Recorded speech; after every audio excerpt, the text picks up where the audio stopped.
Good morning, everybody. We've got 30 attendees on, and it's 10 o'clock, so I shall start. As I say, good morning. My name's Ian Luscombe. I'm the Head of Environmental Health and Licensing at Southampton West Devon. So welcome to Southampton West Devon's Restarting Your Retail Business After COVID-19 webinar.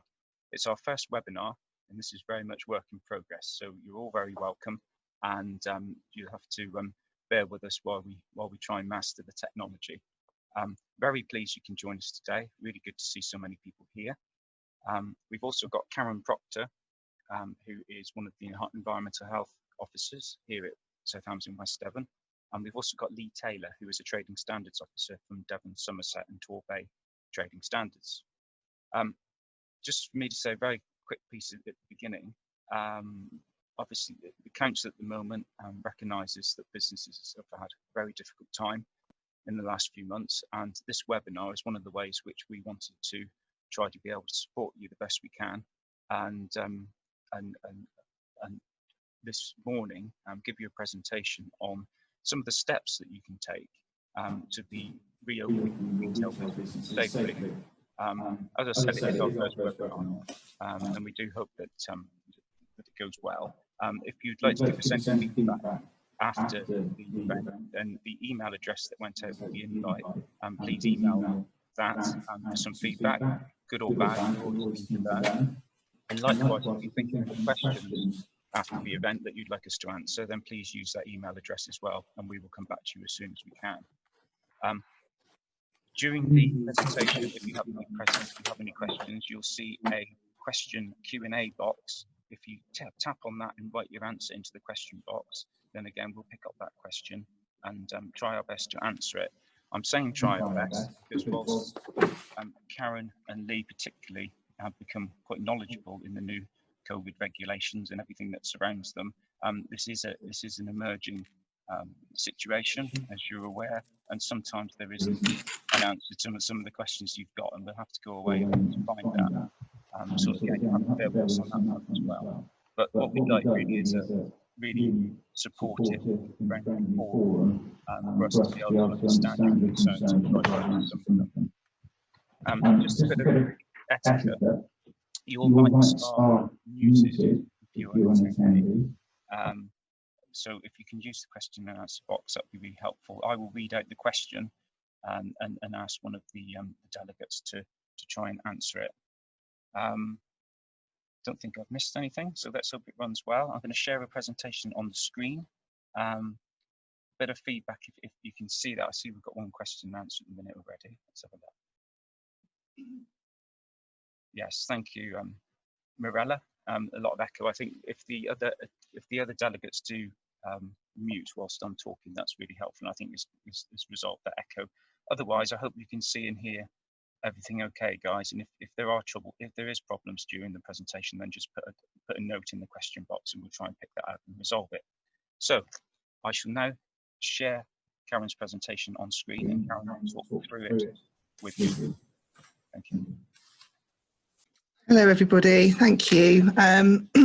So yes, we're just going to run through this webinar with regards to restarting your business safely. So the government have announced that other retail sectors can open from the 15th. So we're hoping that we can provide some support to you on opening your businesses.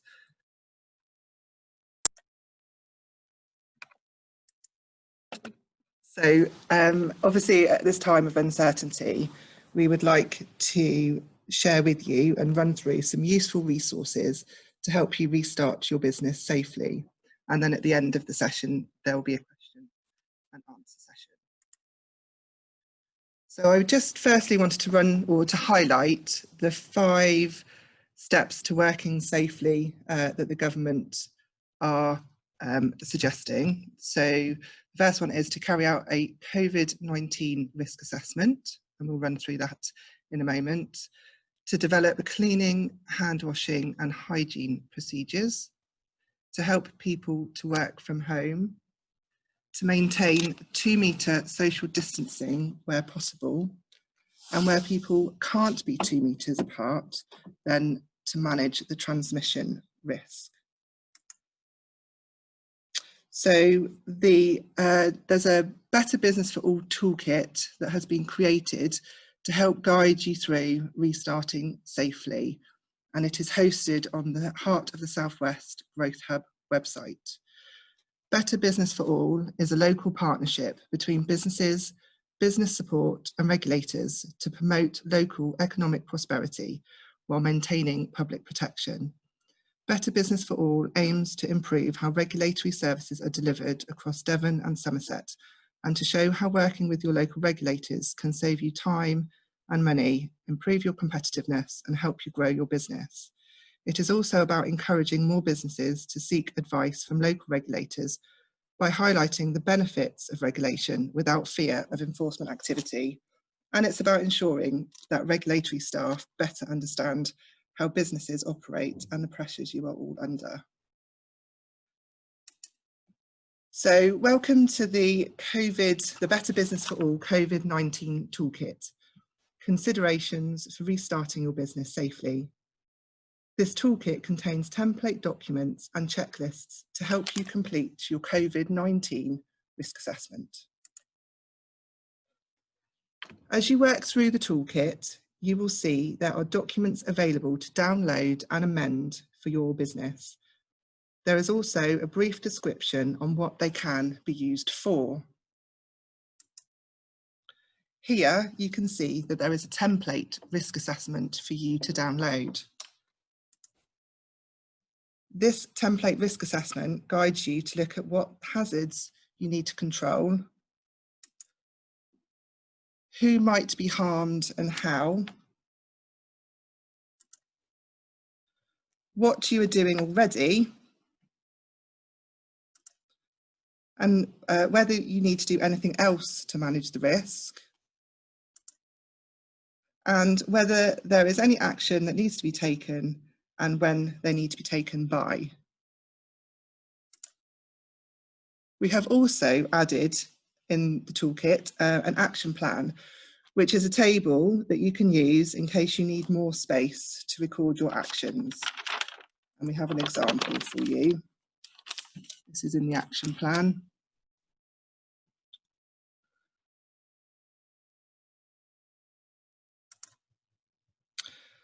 The final column in the toolkit table provides relevant links to websites and resources with more in-depth guidance and examples.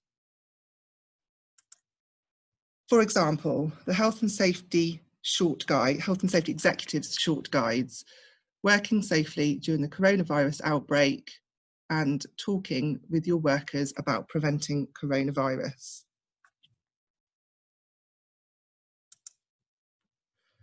The gov.uk website also has guidance for working safely during coronavirus. This covers working in shops and branches, working in other people's homes, working in vehicles, contact centres, factories, plants and warehouses, amongst others.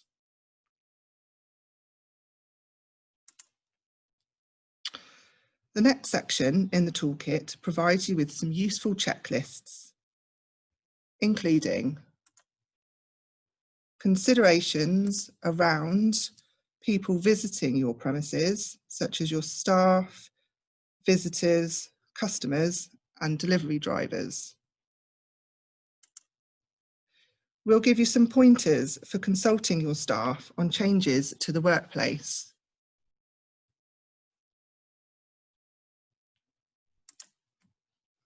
There is also a template for guidance to issue to staff and visitors coming back to site, which you can amend with your procedures. There is also a section for consideration on bringing your building back to use after being out of action for some time. For example, some checklists on Legionella, which you can do on your water systems. This section also includes considerations for site plans and movement around your buildings. For example, socially distancing. and amending the workspace to allow people to work further apart.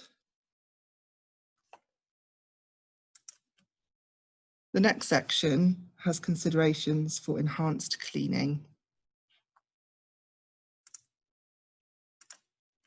and personal hygiene.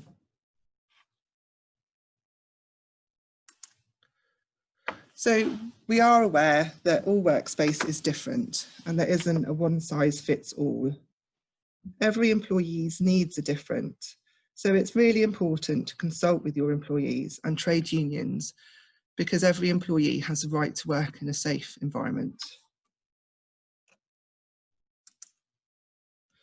You will need to put your safety into practice. So you have a duty to make sure you are COVID secure before you open. You must comply with health and safety and employment law and the equalities regulations. If you have 5 or more employees, your risk assessment must be documented. And it is suggested that you publish your safety controls on any website that you have to build confidence to your staff and your customers. You must share your findings with staff. There's a downloadable poster on the toolkit and the gov.uk website that you can use. You also need to share your controls with visitors. So you do need to provide clear guidance on arrival on your site premises, and you need to train your staff on that guidance.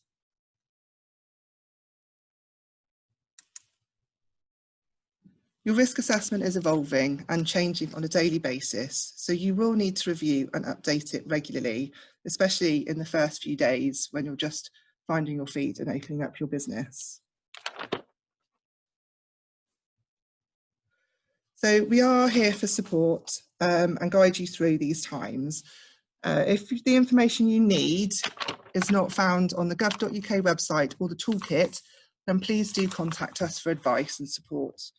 You can contact us through our website, or you can email us directly at environmental.health@swdevon.gov.uk.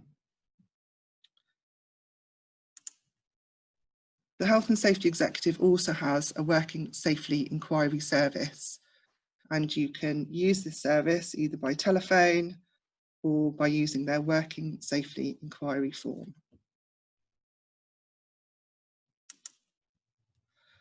So just to say thank you for listening. The email address, once again, is there for you to record, and the presentation will be going on the website at a later date. So thank you very much, and I think we've got some questions, so I'll hand you back to Ian. Thank you.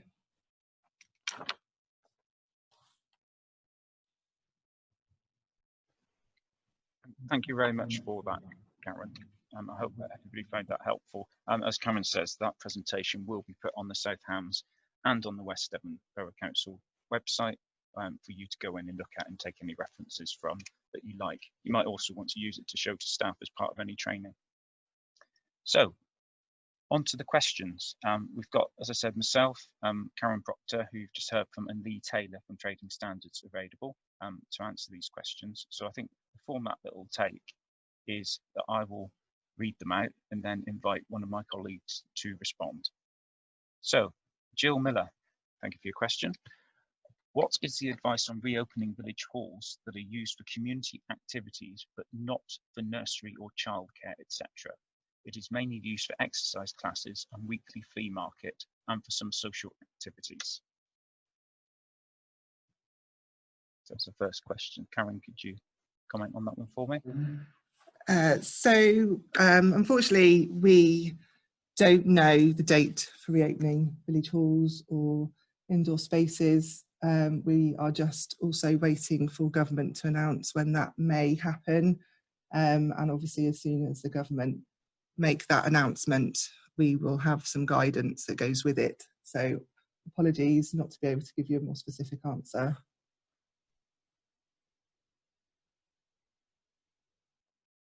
Thank you, Karen. I think we yeah, are.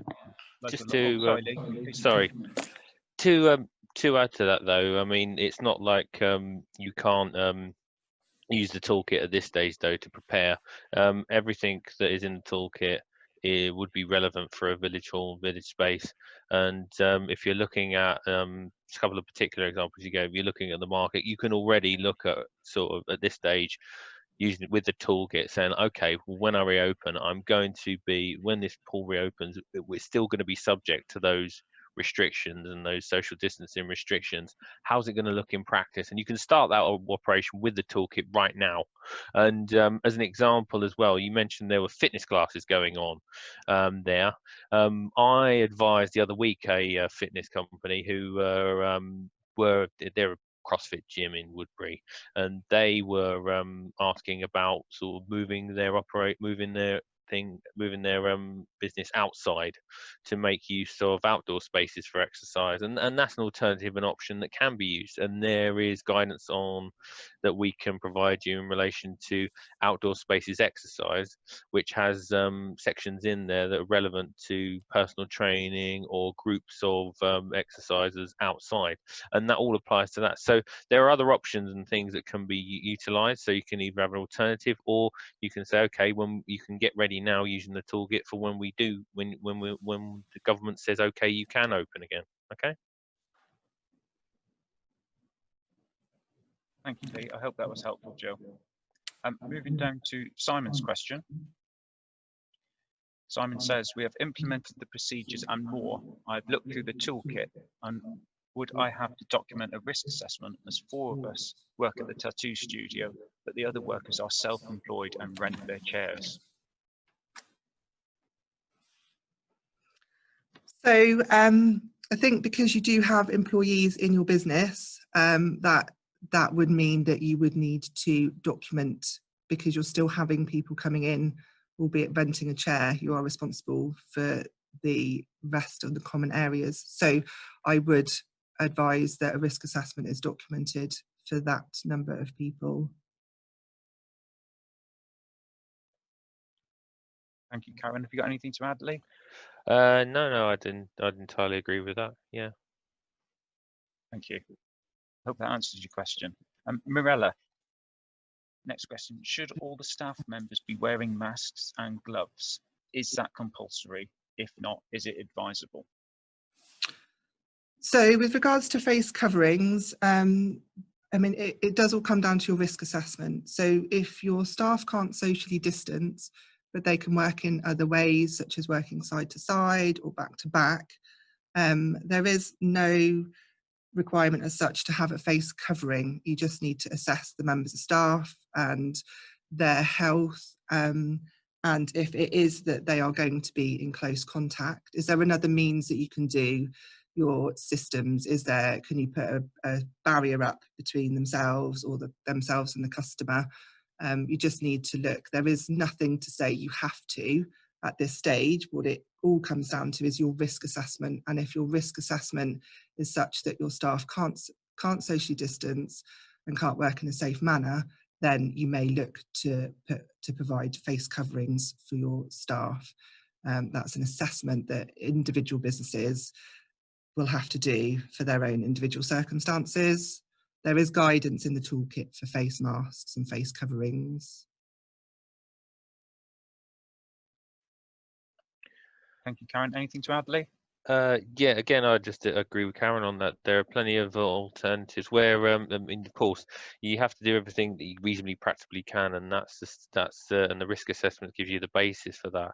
So if it's not feasible to do one certain measure, then it's a flexible, it's not compulsory face mask, but there are plenty of other different options, and you just got to try and do the best job that you can, and everything and all the guidance around that accepts that, and gives you and there are plenty of alternatives out there as well to provide, but you have to essentially try your best and put your best effort in to try and sort of make sure that your employers and your staff and your customers are as safe as possible, really. And how that looks is different for every individual business. So plenty of options out there. It's just using the risk assessment to assess what's best for you.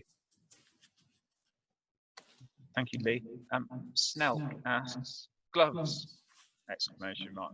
Is it recommended you use gloves in a cafe or take out brackets takeaway? I think we might have answered that already. Anything to add, guys? Well, it's usually recommended anyway for food hygiene purposes, so why not? Yeah, I would just add to that wearing gloves doesn't mean that you don't still have to wash your hands. So if you do wear gloves, you still have to wash your hands. You still have to change your gloves regularly. And personal hygiene really is one of the main ways of controlling the coronavirus. So if you are wearing gloves, just make sure that you're still washing your hands, you're still sanitizing, and you're changing your gloves regularly. Thank you, Karen. John 7, your question. Our 2 staff plus a maximum of 2 visitors are moving into a larger office for social distancing, but it has no windows. Do we need to put in a system to circulate fresh air? So we know that the virus can transmit through the air. We know that a building will need to have fresh air. What you don't want to do is have too much wind blowing through. And I think if it's a large enough office and they're socially distancing, there should be some airflow of sorts. But it depends how big the office is as to how far apart everybody can be, whether they stay in the same desks all the time, if there's no windows, what other air changes may there be. But yeah, they do need to have some fresh air, but not wind blowing through, because that will just blow the particles around. I'm happy to chat to you further on that one, I think. John, if you could put that in an email to us on the email address given, then we can happy to look into that further and perhaps give us a few more details, and we could try and be a bit more helpful. Thanks. Simon, question. Do we have to wear PPE or face coverings? Is this an advisory or mandatory law? I have tried wearing PPE with an additional face shield, and because I wear glasses, it is proving very tricky. Obviously, I cannot tattoo at a 2-meter distance. It's a good point. Karen, can you help? Lee, can you help? Yeah, so obviously we know that tattooing and hairdressing, beauty industry, they're all close contact surfaces. So we know that the 2-meter social distancing is not going to happen in those industries, which is why I think there's more of a delay in opening this industry. Again, as yet, we don't have specific guidance on it, but I would have thought when the guidance comes out, it would be suggested that you would wear more PPE for that particular sector than you would for other industries. There is a suggestion for hairdressers, so I would assume it would be similar for yourselves, that the mask is there to shield you and protect the customer. So that is just kind of draft, I think, at this stage, but until we know. But again, it goes down to your risk assessment and whether you deem your close contact to need your PPE and a mask, because you can't provide that social distancing between yourself and your customer.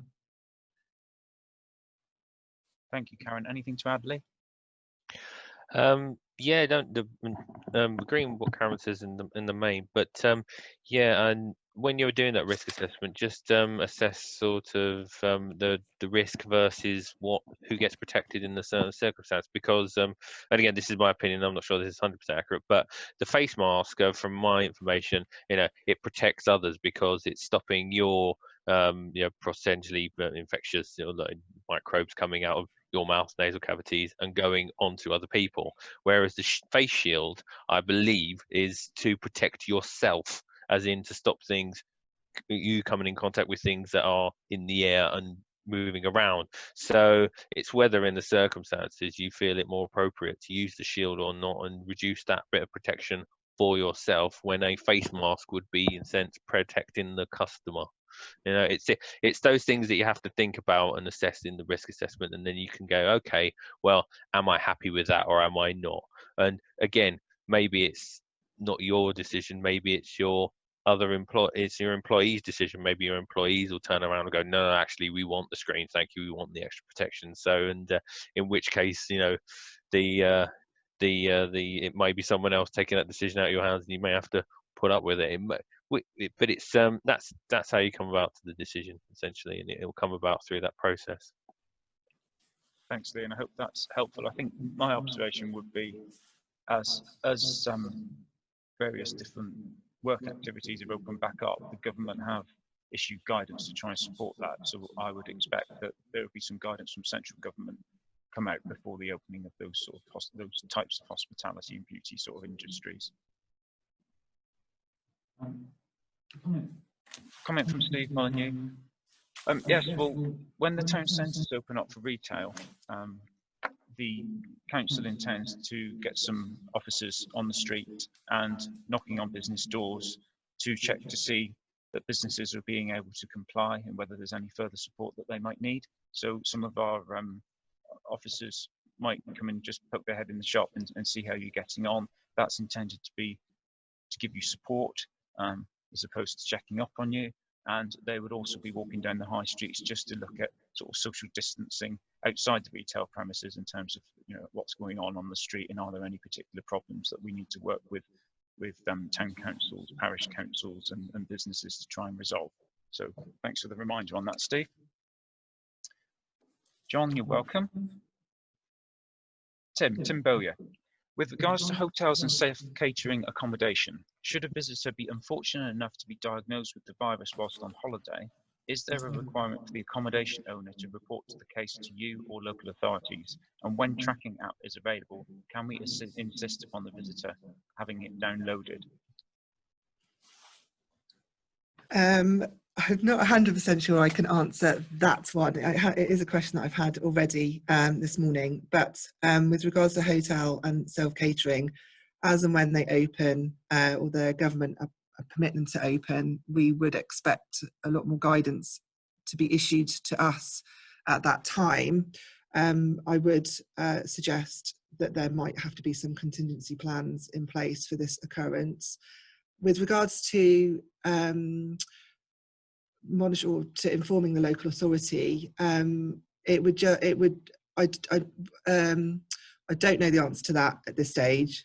It would be a case of them self-isolating, whether they do that in your accommodation or whether they are permitted to drive home and do that. Again, we're not 100% sure what the guidelines are going to be for this. And the track and trace, I'm not sure. I mean, if it's a policy that you want to produce as part of them staying with you, then that's something you can implement yourself.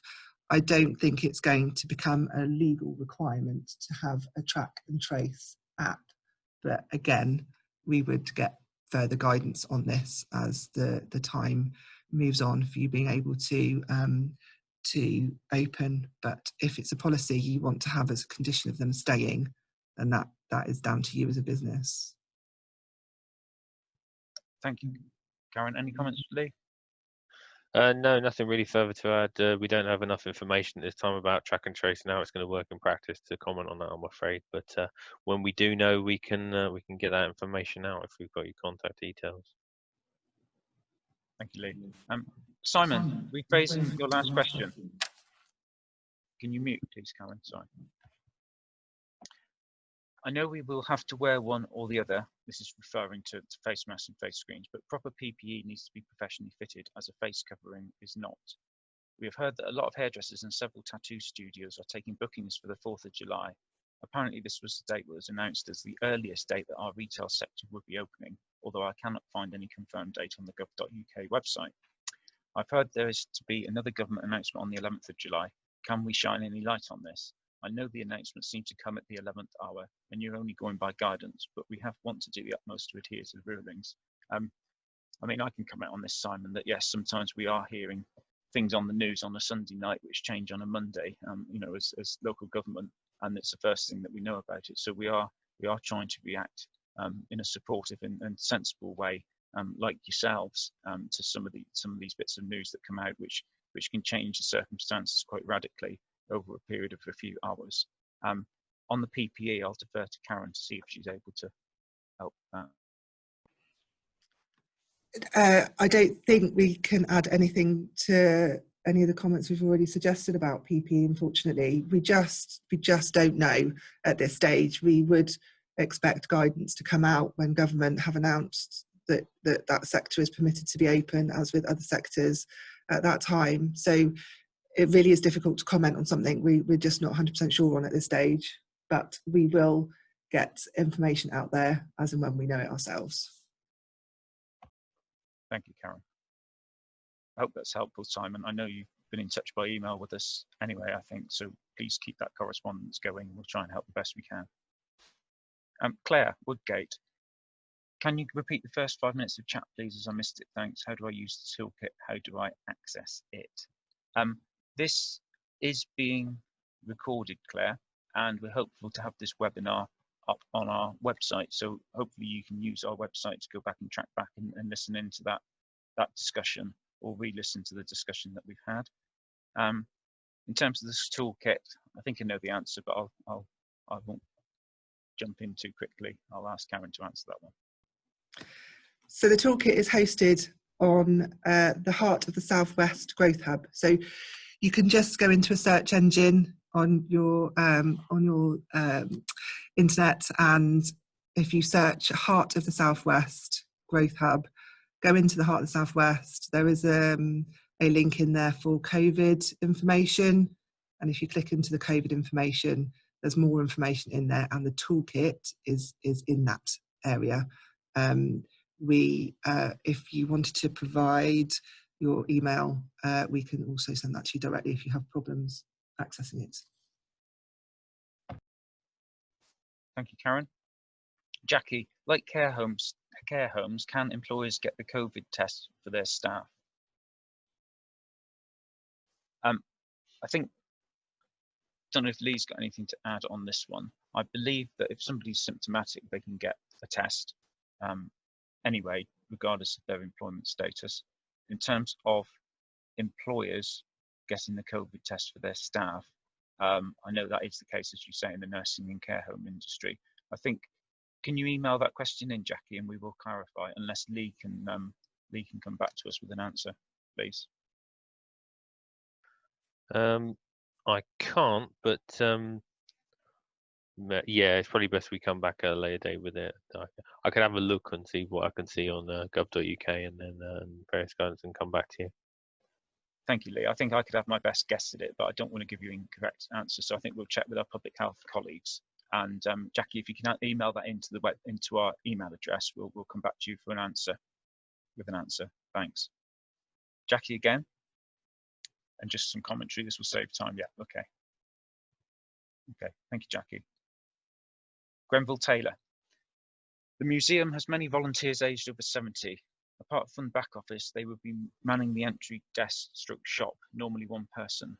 Are additional measures advised? Yeah, it would really again come down to your risk assessment. There's lots of information on the gov.uk website with regards to social distancing and with regards to vulnerable groups. So I think it'd probably be best if you look at the government guidelines on that. If there's a secure way you can do it, if somebody's manning the door, then they can still remain 2 meters apart if that's achievable. I don't know, you know your business well enough to know if you're able to achieve that. If not, is there another way that it can be done? Can you put some barriers up to protect? Can you make sure that they can do the 2 meters distancing? With regards to the shop, again, it comes down to risk assessment. If you can put screens up, then that's obviously a suggestion. If you can't, can you put a box in front of the till so that customers don't stand too close? So that, again, various different methods that you just really need to look at your own individual business and see whether there's any way that you can achieve the safety for your volunteers.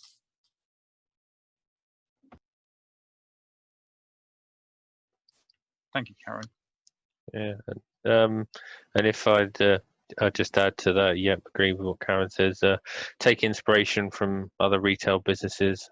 currently in operation, see what they put in place, and see if you can apply that to your business. But as well as that, because you have a particularly unique set of employees, it may be that a bit more focus on communication with your customers as well, so that they know that the reasons why you're putting in extra measures, because no one wants the sort of the situation where your customers are getting grumpy because why are you doing this? I don't do this here. Yeah, it's something that's foreseeable if measures are overly, how should we say, overly inhibit a customer's experience, and you're always trying to get that balance. But the a bit more communication with your customers as well to explain why. It's always the case that if people know why you're doing something, then people will generally accept it. So yeah, a bit more focus on that. I think you should be okay.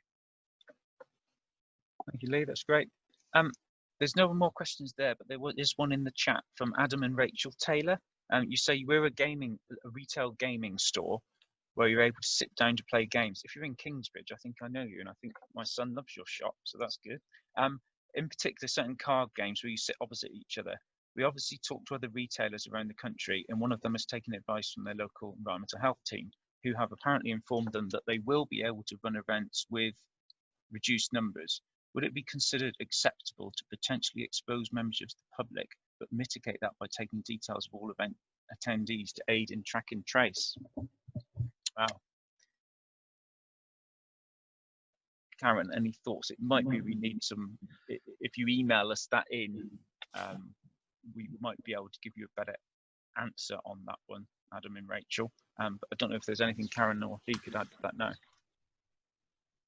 I mean, it would be a good suggestion to keep names and addresses just in case. Again, that comes down to you and your business and the policies that you choose to put in place. If you're able to maintain and open your store with social distancing measures in place, then you know you've provided your risk assessment and worked out where everybody can sit, obviously with reduced numbers. But yes, it's something that you just need to consider for yourself as best practice, really, I think. Thank you, Karen. Yeah, I'd only add that it may be, maybe that may be prudent in the circumstances. I mean, if you've done all your assessing in terms of social distancing, can the players play side by side, back to back even, it may be possible, or in certain configurations, so as to make transmission of the disease less possible. But if you've done that, it may seem proper. It depends on, we don't want to, while we'll always say do the most that you can, we also don't want to be too prohibitive so that you have to write down, every customer that comes into the store, because that would seem to be a sort of a huge burden on your time. But it may be that in your particular circumstance, if you have a sort of a quite close clientele, a lot of repeat customers, a quite core group of customers, then it may be possible, but you'd have to work that out for yourself. And Okay, thank you, Lee. Simon, coming back to us, thank you for the last answers. You're welcome. Before I reopen, would I need to be vetted by the environmental health by ways of a visual check? We're going to be mega busy and could delay opening even further. Personally, we're not going to open without making sure we are fully protected, and I may even delay opening just to say how this pans out. We are mega busy, Simon, thank you, but I mean, our role is to try and give you some support.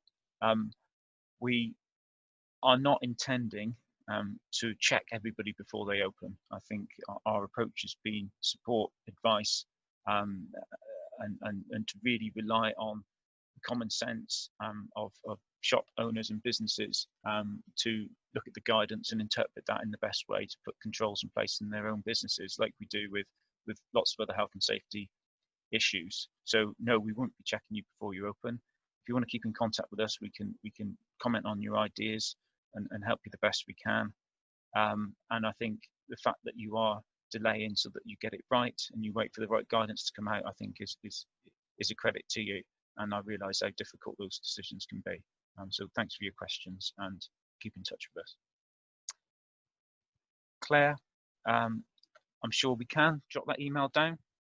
I think my colleague might have already done that. And we can email you the link to the toolkit that Karen described. I do think though, if you come in and just say what you type into Google or other web browsers, then that might be helpful, but we can email you.